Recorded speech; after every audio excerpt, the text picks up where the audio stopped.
Don't know about you, but I've been watching the daily updates for the government about coronavirus and just checking to see how things are going on. They've been talking a lot about an R number. Now, probably before the outbreak, most of you didn't know what an R number referred to, but it's the effective reproduction rate of a virus. And the way it works is it measures how infectious a virus is, and if it's R1, then that means one person will infect one other person with the virus.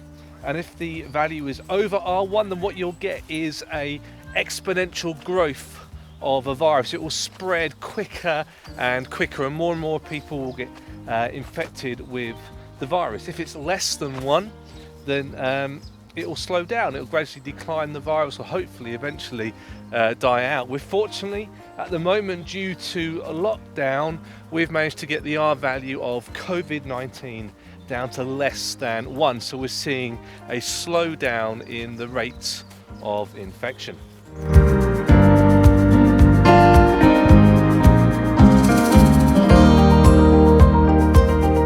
Now, I've been reading with some friends through the book of Acts in the New Testament, in the Bible.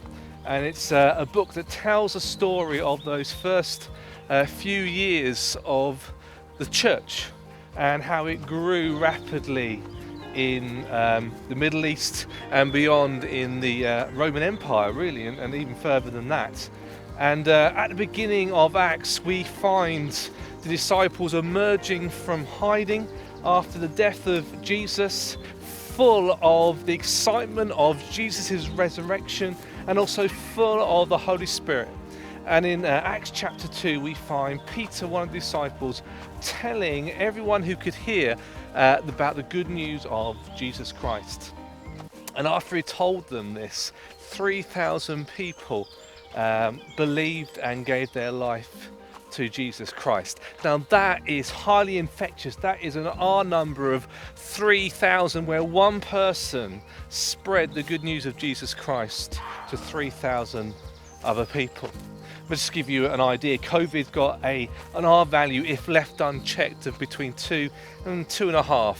So the good news of Jesus Christ was massively infectious. And then all those 3,000 people who had come from all over the known world to Jerusalem for the Pentecost festival then went home and told people about Jesus, and it spread more and more and quicker and quicker. And no wonder Christianity spread so quickly in the known world.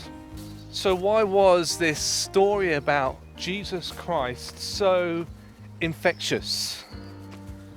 Well, Jesus sums it up at the beginning of his ministry with these words. The Lord's Spirit has come to me because he has chosen me to tell the good news to the poor. The Lord has sent me to announce freedom for prisoners, to give sight to the blind, to free everyone who suffers. See, unsurprisingly, that was massively good news for people. That the life and ministry of Jesus Christ had made a difference, and that through his death and resurrection, Jesus had freed us from suffering caused by our slavery to sin, of which the consequences would be death.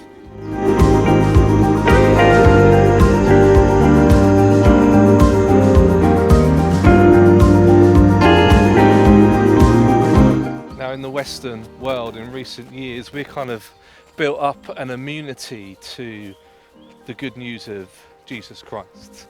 It no longer seems to have its impact. It's no longer as infection. In fact, its R number has been below 1. That we've seen churches decline. We've seen less interest in Jesus and Christianity.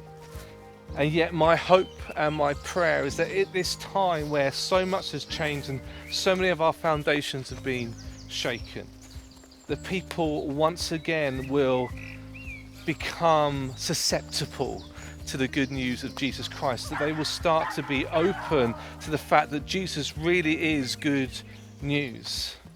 And that through online church services and conversations with friends and family, and by Christians letting their light shine, that people will start to hear the good news of Jesus Christ and realize that it is just as good news now as it was 2,000 years ago.